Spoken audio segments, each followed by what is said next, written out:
गांधी बाबा तुमने हमको एक मौन हथियार दिया, दोनों गाल सूज गए लेकिन हमने ना वार किया। आदर्श तुम्हारे जिंदा है, बड़े महान हो तुम बापू, संपूर्ण विश्व में इस भारत की एक पहचान हो तुम बापू। अगर आपने चाहा होता तुम भी ऐश ले सकते थे, देश बेचकर अंग्रेजों से मोटा कैश ले सकते थे, स्वदेशी का नारा देकर दिन भर चरखा चलाते थे, देश का खर्चा ज्यादा ना हो आधा लैंप जलाते थे।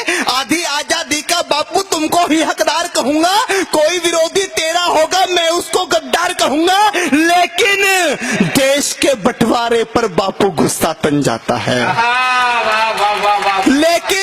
लेकिन देश के बंटवारे पर बापू गुस्सा तन जाता है, गुस्से के बदले किसी गौर से का मंदिर बन जाता है। अरे भारत माता की छाती पर, भारत माता की छाती पर चलता आ रहा रुका नहीं, सन 47 का बापू तुमसे बंटवारा रुका नहीं, सन 47 का बापू तुमसे बंटवारा रुका नहीं। तुमने तुमने तुमने तुमने बापू बोला था ये शाख नहीं छटने दूंगा, अरे इंच इंच कट जाऊंगा पर देश नहीं बटने दूंगा।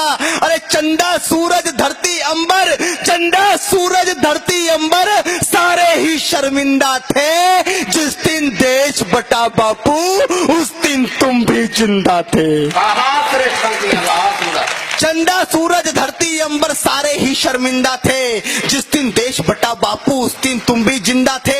वैसी दरिंदों के हाथों से महिला हुए खिलौने थे, कविताओं में क्या बतलाऊं कृत्य कितने घिनौने थे। 40 लाख मृत लोगों का जिम्मेदार किसे लिखूं, देश बांटने वालों में बोलो गद्दार किसे लिखूं। और कितनी थी आंखें जो रोते रोते पथराई थी, पूछ रही लावारिस लाशें जो कुत्तों ने खाई थी, पूछ रही लावारिस लाशें जो कुत्तों ने खाई थी।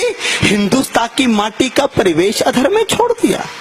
कविता की सबसे कड़वी पंक्ति से कड़वा मैंने कुछ नहीं लिखा कि हिंदुस्तान की माटी का परिवेश अधर में छोड़ दिया, बंटवारा करके भी बापू देश अधर में छोड़ दिया। हिंदुस्तान की माटी का परिवेश अधर में छोड़ दिया, बंटवारा करके भी बापू देश अधर में छोड़ दिया। अरे दो थप्पड़ के बदले में एक थप्पड़ तो मारा करते, अरे बंटवारा भी करना था तो ढंग से बंटवारा करते।